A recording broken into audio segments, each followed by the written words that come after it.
how to work Japanese short rows. That's what I've done on this swatch, the body of the swatch in white and then the short rows in blue. As you can see, you don't see any gaps. Everything looks very smooth. On the back, there are some little indications that we've hidden wraps, but they really aren't wraps in this case. And let me show you how to do it.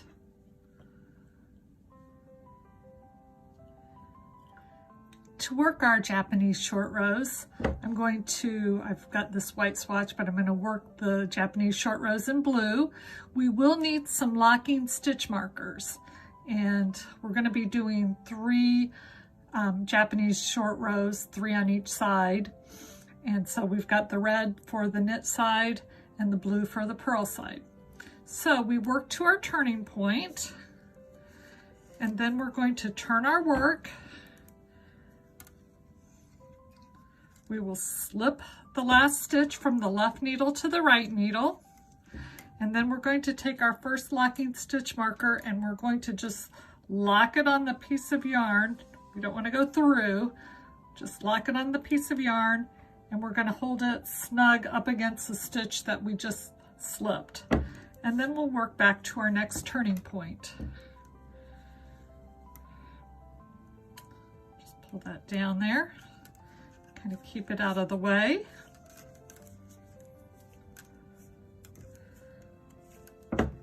We do the locking stitch marker to hold the yarn that would normally be the wrap, but in this case we'll use that locking stitch marker to pull the yarn up when it's time to hide the wraps that aren't really wraps. Okay, here we are to our turning point. So we turn our work. We will slip the stitch from the left needle to the right needle. Then we're going to pick up a locking stitch marker, and the locking stitch markers will always be on the wrong side of your work. So hold that there, and we'll just go back the other direction to make our next turn. We're going to go to 4 stitches before the last turning point.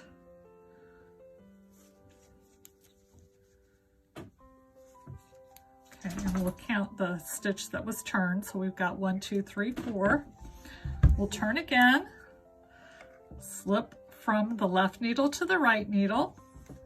We'll get one of our red locking stitch markers, clip that on, and then we're going to turn around and go back the other direction. One more. Actually, 2 more.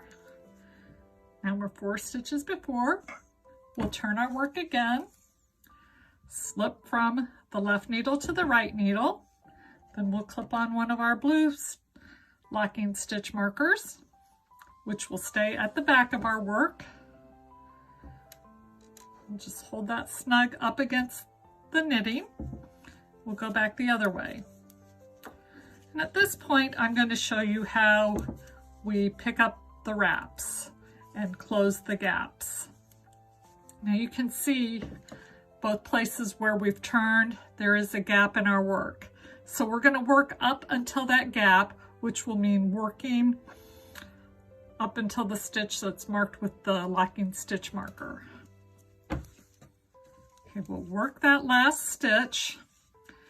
Then to close the gap, we will pull up on the locking stitch marker and we put that stitch up on the left needle. Now we want to make sure that it's oriented so that the front leg of the stitch is closer to the end of the needle. Now we'll knit that stitch together. We'll do a knit 2 together, the lifted stitch with the next stitch on the needle. And that will close the gap. At this point we can take the locking stitch marker off, or we can wait until the end. I will wait until the end. I'm just going to work down to the next gap. Here we are, we've worked that stitch. We'll pull up on the locking stitch marker, place that stitch on the left-hand needle, And then we'll do a knit 2 together with those 2 stitches, then go on to the end of the row. Then I'll show you how to do the other direction. And it's basically the same way, but there's a little bit of a difference because we have to change the order of the stitches. Okay, here we are working on the wrong side of our fabric, coming up to the gaps. And if we pull our knitting apart like this, we see where those gaps are. Here's the first locking stitch marker, and then the corresponding gap, and then the second locking stitch marker and the corresponding gap. So we'll work these last 3 stitches.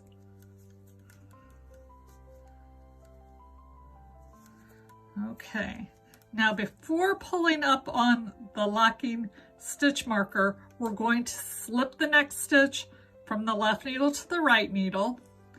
Then we'll pull up on the locking stitch marker, place that stitch on the needle, and then slip the slipped stitch back to the left needle. So we've just switched the order of these 2 stitches. There's the locking stitch marker stitch, and there's the stitch that was slipped back and forth. And those 2 will just be purled together. Show you that one more time. Here at the second gap. Okay, we'll slip the next stitch from the left needle to the right needle.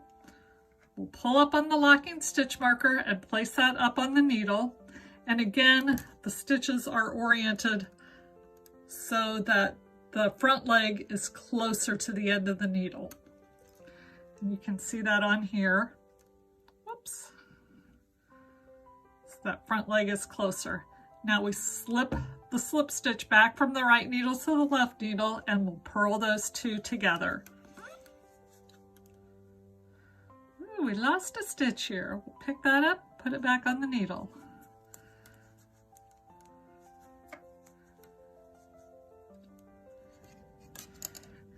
We look at that from the front. And things look great, no gaps. Nothing looking funny at all. On the back, we can see we've still got the locking stitch markers there. And you can see each point of the turn. You can see it a little more on the back, but it's the right side of the fabric that we're concerned about in this case. That's how we work Japanese short rows.